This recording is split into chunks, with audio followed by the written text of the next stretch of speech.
नमस्कार। सबसे पहले तो मैं हिंदुस्तान के युवा को मुबारकबाद देना चाहता हूं कि उनकी वजह से, उनके हौसले से, उनके संघर्ष से, उनकी कुर्बानियों से धर्मेंद्र प्रधान जी को इस्तीफा देना पड़ा। ये अच्छी बात है। पहली बार एनडीए के इतिहास में 2014 के बाद सरकार को झुकना पड़ा। इसलिए नहीं कि वो झुकना चाहते थे, इसलिए कि उनको कोई और रास्ता दिख नहीं रहा। जो आक्रोश था युवाओं में, जो जज्बा था युवाओं में, और जिस तरह से यह अभियान सारे हिंदुस्तान में फैल गया, हिंदुस्तान में केवल ही नहीं, बाहर के देशों में जो हिंदुस्तानी नागरिक हैं या बाहर रहने वाले हैं, उन्होंने भी वहां युवाओं का साथ दिया। जंतर मंतर और ये अभियान इतिहास में सुनहरे अक्षरों में लिखा जाएगा। लेकिन ये पहले होना चाहिए था, इसकी नौबत आनी नहीं चाहिए थी, क्योंकि इस बीच क्या हुआ कि धर्मेंद्र प्रधान जी ने तो उस समय सोचा नहीं कि इनको इस्तीफा देना पड़ेगा और ये जो प्रोटेस्ट है जंतर मंतर में, इसको कुचल दिया जाएगा या ये अपने आप में फेड हो जाएगा, खत्म हो जाएगा और बच्चे यहाँ जंतर मंतर को छोड़ के चले जाएंगे।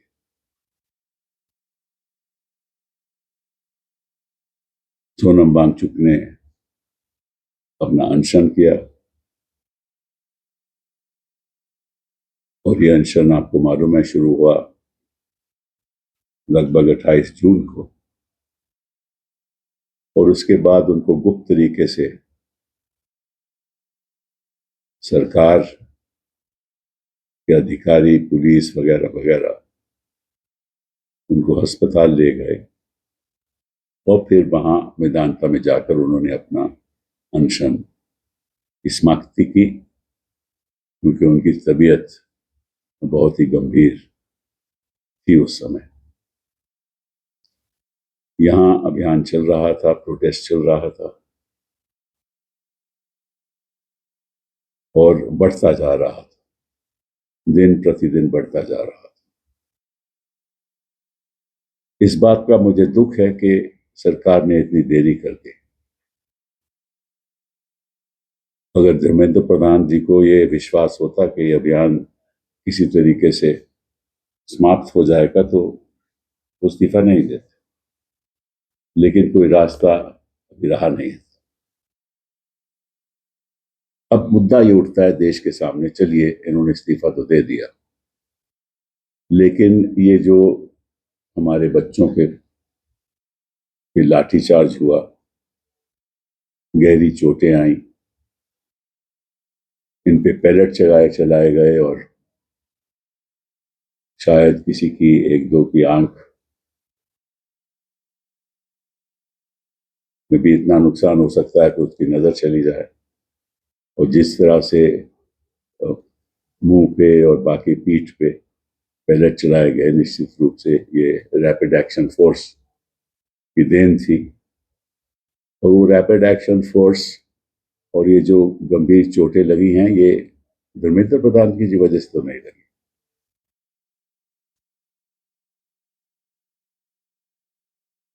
ये किसकी वजह से लगी?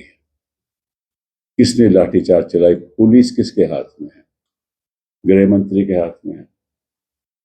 तो धर्मेंद्र प्रधान जी को तो वैसे ही इस्तीफा देना चाहिए था, क्योंकि नीट के एग्जाम लीक होते जा रहे थे। हिंदुस्तान में कई एग्जाम लीक होते जा रहे थे, लीक होते जा रहे थे।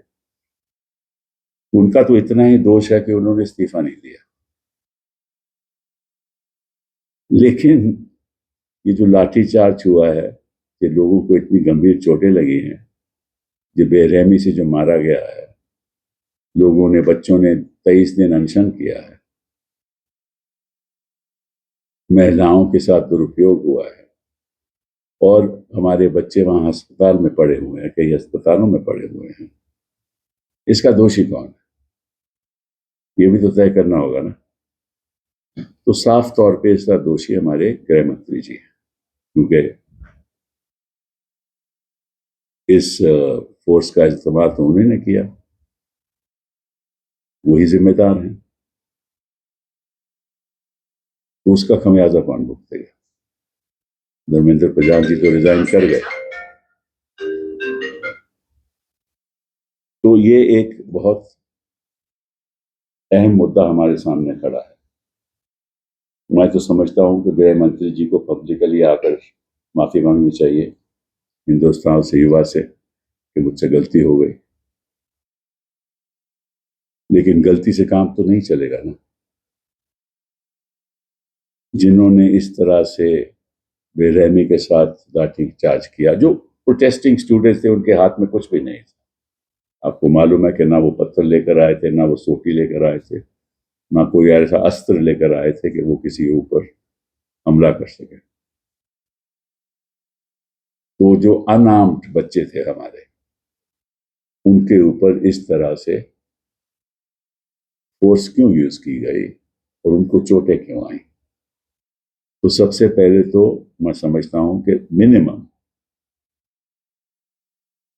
गृह मंत्री जी को माफी मांगनी चाहिए। नंबर 2, जो जो भी हमारे युवा लोग जिनको चोटें आई हैं, अस्पताल में हैं, डॉक्टरों को और उनकी जो एमएलसी रिपोर्ट है, क्या है, कैसे चोटें आई हैं, कितनी चोट आई है, ये हमें पब्लिकली बताना चाहिए। क्योंकि होता क्या है कि बाद में इस चीज का मैनिपुलेशन हो जाता है, और उसी समय पुलिस जाकर उन युवाओं की स्टेटमेंट लेके किस तरह से उनको चोट लगी और क्यों लगी और कैसे लगी, वो आंखों देखी बात होगी, और वो ही खुद बताएंगे कि किस किस तरह से चोट थी और कितनी गहरी चोट थी, ताकि जो मैनिपुलेशन नहीं हो सके, बाद में रिकॉर्ड चेंज ना हो सके। ये बहुत जरूरी है। ये हमने कई बार अक्सर देखा है कि पुलिस ऐसा ही करती है। अभी तो हालात ये है कि वहां कोई जा नहीं सकता, अस्पताल में कोई फोटो ले नहीं सकता, कोई मोबाइल ले जा नहीं सकता, ये नहीं बता सकता कि कितनी चोट आई है, किसी का बयान नहीं को ले सकता।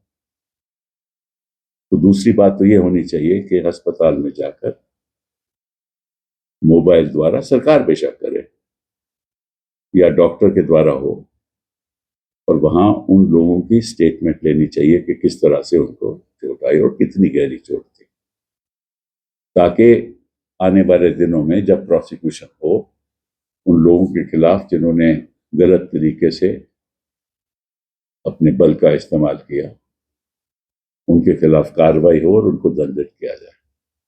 ये फास्ट ट्रैक कोर्ट जो प्रधानमंत्री ने जिनका ऐलान किया है, ये केवल नीट के प्रति है कि जिन्होंने गलत तरीके से पेपर लीक हुआ उनके प्रति है, लेकिन फास्ट ट्रैक कोर्ट उनके प्रति भी होना चाहिए जिन पुलिस कर्मियों ने इस तरह से हमारे बच्चों के ऊपर प्रहार किया।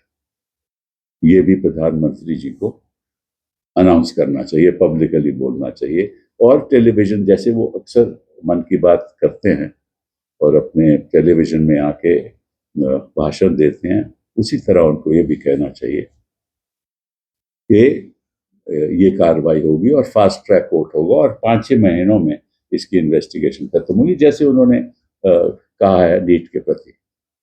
तो दूसरी बात तो ये होनी चाहिए। तीसरी बात जो होनी चाहिए कि ये लोग जो बिना हथियार के थे, हमारे बच्चे थे ना हथियार के बच्चे, बिना हथियार के, तो वहां हथियार पहुंचे कैसे, जैसे पत्थर कैसे पहुंचे वहां उस साइट पे, जो पहले भी मैंने कहा है, साइट पे पत्थर कैसे पहुंचे, कौन लाया, किसकी निगरानी में ये हुआ, और इसमें कौन से बाहर के लोग थे जो लाए गए, इसकी जांच होनी चाहिए। कहां से आए, कौन थे, और जब बिना वर्दी के लोग वहां लाठी लेकर थे, वो कौन थे? पुलिसकर्मी थे? अगर पुलिसकर्मी नहीं थे तो भाजपा के लोग थे या किसी और दल के लोग थे, निश्चित रूप से वही लोग होंगे जो सरकार के प्रति उनको सहानुभूति हो, सरकार के प्रति उनका रुझाव हो, और वो चाहते थे कि ये बिना वर्दी के जो भी वहां लोग हैं वो भी अत्याचार करें। तो उनको भी कौन कौन थे वो, ये तो पुलिस के पास सब सबूत होंगे क्योंकि उन्होंने वीडियो ले रखे हैं। तो इसका भी खुलासा होना चाहिए ताकि उनको भी दंडित किया जाए, वो भी फास्ट ट्रैक कोर्ट के द्वारा दंडित किया जाए, ये भी बहुत जरूरी है। और तीसरी बात जो है वो ये है कि हमारे जो बच्चे हैं जिनके ऊपर ये प्रहार हुआ, उनके प्रति कोई, उनके खिलाफ कोई केस नहीं दर्ज होना चाहिए, कोई केस नहीं दर्ज होना चाहिए, यह आश्वासन देना चाहिए सरकार को। अब कॉकरोच जनता पार्टी के एक केवल सिंबॉलिक तरीके से आगे नहीं बढ़ रही, ये एक वास्तविकता है कॉकरोच जनता पार्टी, और ये युवाओं की पार्टी है। ये हिंदुस्तान में सारे युवाओं के प्रति इनकी जो भावनाएं हैं वो जुड़ी हुई हैं, हिंदुस्तान के युवाओं के साथ जुड़ी हुई है, और इनके साथ उनके माँ बाप भी हैं, सारे परिवार जुड़े हुए हैं। तो एक मौका है कॉकरोच जनता पार्टी को, इस मौके का उनको पूरी तरह से बेनिफिट देना चाहिए ताकि आने वाले दिनों में जो भी हिंदुस्तान में, और हिंदुस्तान में जो भाजपा सरकार है, जो एनडीए की सरकार है, इस तरह से इस देश को गुमराह किया जा रहा है, ये मुद्दे मैं समझता हूं कि कॉकरोच जनता पार्टी को उठाने चाहिए। खास तौर पे जिस तरह से हमारा सारा हिंदुस्तान का जो वोटिंग पैटर्न है, जिस तरह से एसआईआर के द्वारा सारे हिंदुस्तान, हमारे हर इलेक्शन में बदलाव हो रहा है कि हर इलेक्शन मैनिपुलेट होकर, और जो हारा है उसको दिखाया जा रहा है कि वो जीत रहा है, और जीत रहा है जो उसको दिखाया जाएगा वो हार रहा है। तो ये देखिए, जब तक हिंदुस्तान में ये स्ट्रक्चरल चेंज नहीं आएगा, धर्मेंद्र प्रधान से जाने से कुछ नहीं होगा। यहाँ की हो सकता है प्रोटेस्ट खत्म हो जाए, लेकिन देश का ढांचा बदलेगा कैसे? वही पीसफुल प्रोटेस्ट से ही बदलेगा ना, अहिंसा के द्वारा ही बदलेगा ना, युवा अपनी आवाज उठाएंगे तभी बदलेगा ना। और 2014 से लेकर आज तक इन्होंने एजुकेशन के प्रति, मैं आपको मालूम है कि मैं 2014 के पहले, 2014 के बाद, जब भी मैं प्रेस कॉन्फ्रेंस करना हो इस एजुकेशन, मैं हमेशा ये कहता हूं कि जब तक हिंदुस्तान की सरकार शिक्षा के ऊपर ध्यान नहीं देगी, बच्चों को शिक्षित नहीं करेगी, तब तक लोग निराश रहेंगे और ऐसी व्यवस्था चलती रहेगी। तो इस बात पे सारे देश को, युवाओं को गौर करना चाहिए, क्योंकि हम चाहते हैं, और देखिए सबसे इंपॉर्टेंट बात है, ये युवा किसी पॉलिटिकल पार्टी से जुड़े नहीं हुए, किसी राजनीतिक दल से जुड़े नहीं। तो मैं समझता हूं कि ऐसे ही लोग जो हिंदुस्तान के सामने जो मुद्दे हैं, जिनकी वजह से हिंदुस्तान का लोकतंत्र कमजोर होता जा रहा है, हमारे देश के युवा ही इसको, लोकतंत्र को बचा सकते हैं। बहुत बहुत धन्यवाद। I just wanted to congratulate the youth of this country for having won the hearts of the people of India by showing the resilience that they did, by showing the courage that they did, by showing the steadfast that they did of their purpose, and ultimately making sure that their prime demand, that Dharmendra Pradhan should resign, has come to fruition. It's not that Dharmendra Pradhan has resigned because he wanted to resign. It's not that he has any love for the young people of this country. In fact, the arrogance that this government has shown, the arrogance that Dharmendra Pradhan has shown during the course of recent events, starting from June onwards, when the NEET paper was leaked, shows that he had no desire to resign. But I think that the Prime Minister realized that it was time for him to resign for the simple reason that if he didn't, the Prime Minister's post itself may be in jeopardy.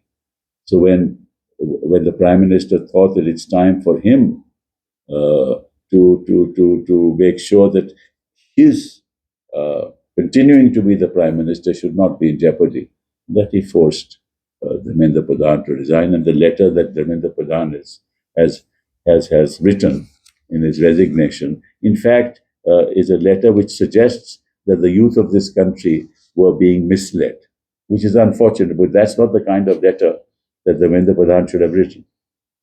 He's suggesting that I wanted to avoid the confusion in the minds of the youth. There was no confusion in the minds of our youth. The confusion was in the mind of Dharmendra Pradhan and this government, that they thought that they could win over this battle, this very, very purposeful battle, this battle which showed that the youth want change. And they realized that unless the youth achieved their initial purpose by seeking the resignation and getting the resignation of Dharmendra Pradhan, no change will happen. And the Prime Minister also realized that this was inevitable, especially when the protests were spreading throughout the country, to various cities in this country. And not only that, people from abroad were coming, and protests were happening as far as in places in Canada, in Australia, and other parts of the world. And India was getting a very bad international press. So I think taking all these facts into account, the government decided that Dharmendra Pradhan should resign. But then, what now is the question? If he resigns, what will happen? The education system will continue to be as it is. How will the education system change? And it's not just about NEET exams. NEET exams is just one serious issue facing this country. But there are so many aspects of the education system that this government has never cared about. Right from 2014, their only agenda has been Hindu-Muslim, nothing else, so that they could win elections. Their only agenda is to manipulate the voting process. Their only agenda is to ensure that the Election Commission is their long arm through which voters' lists can be manipulated. People added in the list for the purposes of manipulating the result of the election. So before we go into that issue, what is the next step? After all, Dharmendra Pradhan is not responsible for the lathi charge against our young students. Dharmendra Pradhan is not responsible for the injuries that they suffered, not responsible for the pellets that were fired on the face and eyes of our youth. The injuries suffered by them, the 23-day fast on which they went, the silence of the government when they were on fast.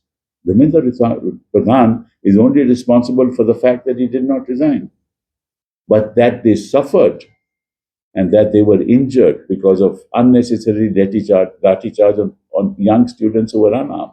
And you know that they had neither any stones in their hands nor any sticks in their hands. So why were unarmed students beaten up with lathi charge, and why did our students not? Why were they made victims of this violence? And who is responsible for that? Clearly, it is the Home Minister, because it's under his direction that this must have happened. So the least I expect is for the Home Minister to come out and say, I apologize to the youth of this country. But I doubt if he will do that. But that's the least that he should do, because he is responsible for those injuries suffered by our students. The next thing that is necessary is that all those children, all those people who are lying in hospitals who have been injured, what kind of injuries have they suffered? That should be made public. There should be a videograph of all those who have injured and the extent of the injuries, and the MNC report should be released. That's very important, otherwise records will be manipulated. The police should go, register an FIR, police should go, take the statements and register an FIR, because those who are injured will tell the police as to how it all happened and in what manner it happened. and the excesses of the police and of the rapid action force who fired those pellets. That's the next thing that should be done. And after that is done, then those who are responsible for the injuries caused to our youth, those people should be prosecuted through fast-track courts, just as the Prime Minister has announced that fast-track courts will be used for the purposes of for punishing those who were responsible for the leakage of the NEET papers. There should be fast-track courts for prosecuting those personnel who exceeded their powers uh, while exercising force on our youth. All this is very necessary. And I think it's important also to note the fact that the Cockroach Janata Party is not just an idea, it's a reality on the ground.